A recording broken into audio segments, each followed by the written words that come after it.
sa Tingbitis ko. Pero bago yun po that time, pengawakan ko mo sinabi ng Lord. At yung pong time na may bug na akong sumubuking therapy ko kasi bibiro itang anikas siya sa kasya Tingbitis ko. Pakulyande, bumulisak ko, itang manta. Pero abang therapy da ko, pakapekap laking para doon ko retang word of God na yung Lord sinabi na kaya ben mo ko, eda ka pa po rin, migtagumpay na ko. Pero bali po, yung kalaban tuso yun. At in time po siya ng therapy kung din kami therapy. Sa gitting may ako yung tegala yung bitis ko kasi sobrang sakit, wala natin na akong trauma. Dadatang niya pa yung mag-therapy ng tabi, kami mag-chat na ako pa rin kapatal ko, pag-pray ko kasi hindi na naman. 3 times a week po kasi kantang mag-therapy, hindi na naman, masakit na naman. Diba, dati kayo pupuntong dito ng mag-therapy, sabi ko na ako isa. Kaso po yung gaganaan ko din ko. Kasi syempre, so ngayon yung balok ko din bitis ko, aliwanag yung kilos ko. Kintaman niya kay tricycle, kinta ka labagi, magkasakit na ako. Pero sinabi na rin natin, ang yubo yan, ni Lord yung sumawag kaya kamanan. Hanggang po yung next therapy ko, pedalong na yung bitis ko. At pengawakan ko po rin salita ng Lord. At kahit parang po rin nakakit ko ngayon, naman po maging lang yung bitis ko. Makatapag din po rin kaya katamong po ginunin. At yung time po, syempre, nanapalupal yung kilos ko dati. Nung dati makakapula ito, mabilis ko lahat. Pero ngayon, mabagal, pero at least yung maging kadlang, kita maging pupupulong kaya katamang ginunin. So, itang time po ito, po sinabi, iniisip ko na paborin na ako ni Lord. Na kaya di nga kami may balok to din bitis ko sabi mismo mag-therapy sinabi, mismo ni doctor ko na yung sinabi. Ali, babayin po nga nito, basta yung pengawakan po, balo ko na yung galing po, balo ko, balok to din bitis ko. At balo po ng dahil pa rin ng palataya. 100% ito sasabihan ng doktor na hindi ko niya baluktot. Ngayon kung makanamit ang more pala baluktot, babaluktot yan sa bilis ko. Kaya bigyan ko kung papuri at pagsamba, hindi katamong ino. So, ibig sabihin na kung maliit, subalit ito ay buhay. Hindi na kung sabihan, solido, bumbu, may katiyakan. Faith na fully assurance ng lahat. Dapat talagang anin lang. Ang suminyag may ang Lord, siguraduhan mo yung sarili mong ibiyene. Hindi mo minyag kang murag. Kaya mo ko inina. Minyag kang murag.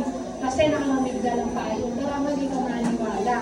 Kaya mo ko inina yun. Sikyan mo.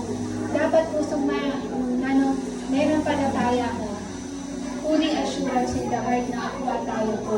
Ito. Ikakagwa kung naniya po kaya katamang Google na kuning mustasa.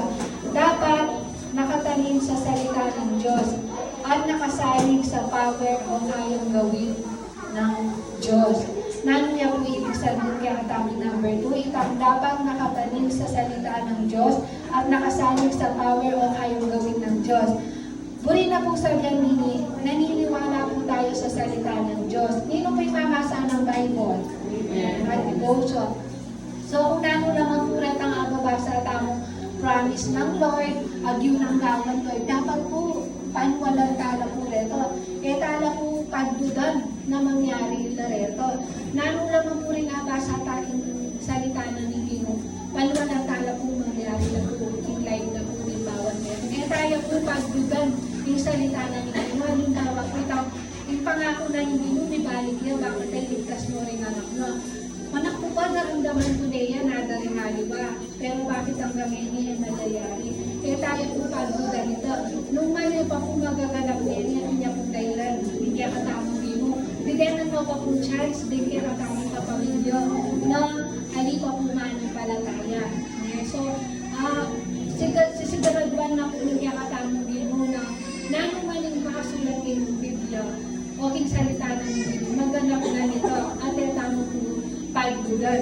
At damo niya pa po ibig sabihin niya, di ba po takpan walang tayo yung salita ng Gino, babasan tayo. Babalo tamo po itang buri at buri ng Gino. Siyempre po, dapat po tayo po kung aalamin dito, kaya tayo pakibaluan kung nanong sasabihan na ni Lord.